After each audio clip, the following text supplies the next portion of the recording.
What's up guys, it's me Jeremy, and after playing Ekko for a bit on the PBE, I'm here to give you my thoughts and a couple of things that I noticed about League's newest champion. Let's get started.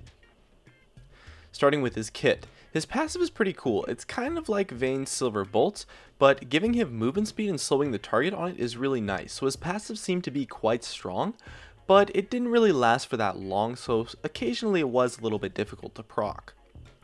His Q was his main source of poke, and although it can potentially proc 2 charges of his passive, his Q actually did a lot less damage than I expected, and although the slow is nice, I was really just hoping this skill would do a little bit more damage. And because of that, his wave clear is extremely poor, which is honestly pretty lame. I think if he had good wave clear, he would be a lot stronger in a solo lane. His W actually seemed to be pretty bad at first, since it's fairly easy to dodge the stun with quite a long delay on it. But despite the 3-second delay for the skill, the radius of the stun is only visible by your opponents for like a second or maybe a second and a half before it goes off. It's kind of similar to Veigar. That being said, the ability is still pretty lame since the delay is still kind of long and you have to be in the stun area to proc it, so it makes it quite easy to outplay and difficult to work with, and extremely difficult to hit overall, to the point where the skill can sometimes feel completely useless. However, if you do land the stun, the payoff is huge, since the stun itself lasts for a bit over 2 seconds, making it have a lot of inherent power, and I think it can be really strong if you combo it with some crowd control from an ally or something like that. His E is pretty powerful and covers more distance than it would actually first appear, so it's really good for chasing and makes his chase potential phenomenal. And if you hit his Q twice, it can combo for a decent burst of damage with his passive.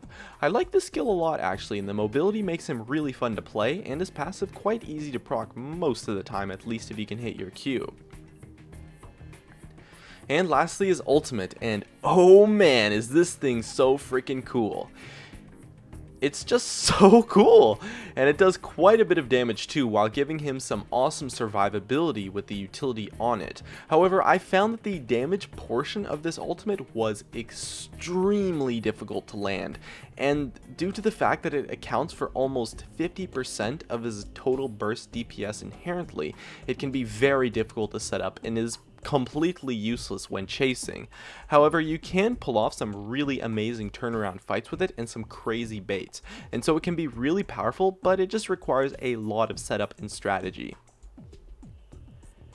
And so overall, he seems to be a solo laner or a jungler kind of champion. He can play a role quite similar to Diana, but with more utility and less damage.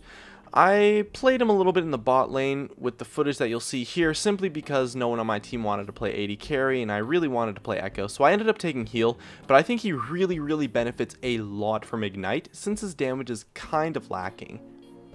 His lack of wave clear is actually kind of lame too, and makes his mid laning not that strong, and his lack of sustain makes his jungling a little bit difficult, and his ultimate and stun make him extremely hard to play.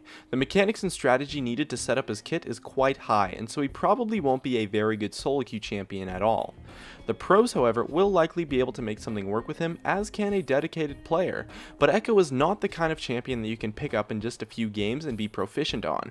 I initially expected him to be played in kind of an assassin-ish role for his chase potential, but his damage is honestly really just lacking if you can't land your ultimate, so he seems to be more of a utility bruiser who could make a lot of use with a more tanky build.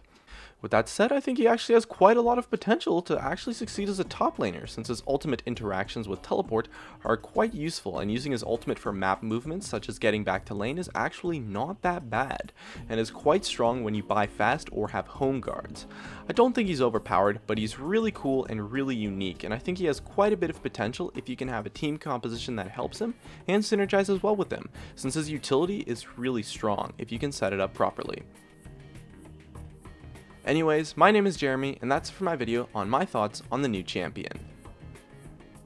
Hey guys, it's me Jeremy. Thanks for watching my video.